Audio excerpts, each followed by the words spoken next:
All right, welcome to The Explainer. Today we're diving into a really thought-provoking text called The Price of Progress. It basically asks a tough question. What's the real relationship between materialism and the modern family? So let's get right into it. So the whole thing really kicks off with this one big question.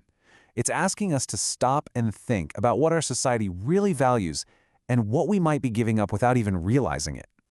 Okay, so to really get a handle on the author's main point, we first have to understand what they call our current era. They call it the age of standards. And the idea is pretty simple. We're constantly surrounded by these benchmarks, right? How much money you should have, what you should look like, what well-being is. It's all laid out like a required roadmap to happiness. But here's the twist. According to this text, chasing after all these standards has a huge cost, one we don't really talk about. So what is it? What's the hidden price tag? Well, check out this contrast the author lays out. It's pretty stark. They're saying that while Western societies were busy pursuing higher and higher material standards, something else was happening. Birth rates were apparently dropping to the lowest levels in history. And at the same time, things like illness and addiction were reportedly on the rise. And the source gets specific about these problems. We're talking about a whole range of issues, from various physical diseases to psychological problems showing up in kids at younger and younger ages. It even points to addiction issues in children under 14. It's a pretty heavy claim.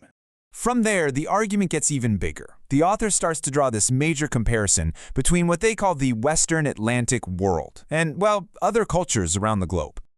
The argument goes like this. In these so-called civilized or Western societies, the main focus, the big goal in life, has become all about acquiring things, strictly material goals. And then you have the flip side. The text contrasts this with other peoples, saying that these are the groups where, biologically, the human species is actually continuing, often while holding on to their traditions and beliefs. So all of this comparison builds up to a pretty sharp critique of materialism itself. The author's point is that a focus on wealth is just a shaky foundation for the things that really matter, like family and children. I mean, the point they're making is that having a bigger house doesn't automatically mean you'll have a more united family. The two things just don't always equate. And they take it even further. Just because a family has more wealth, that doesn't guarantee the children are getting what they actually need. That real human connection, that genuine care to really thrive. In fact, the text claims the opposite can happen.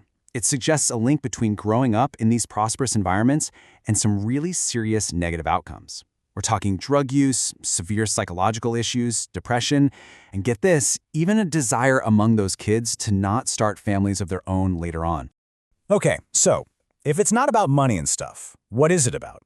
According to this author, what's the real yardstick for a successful, truly civilized society? In this quote right here really sums it all up. The argument is that you can see how beautiful or developed a society is by looking at how it treats its kids and what it's actually leaving behind for the people who come next. It's not about the here and now, it's about the future. And that brings us to the final, really challenging question the text leaves us with. Are we just living for the moment, or are we thinking about what we're building, for what we leave behind? It's a powerful thought to end on.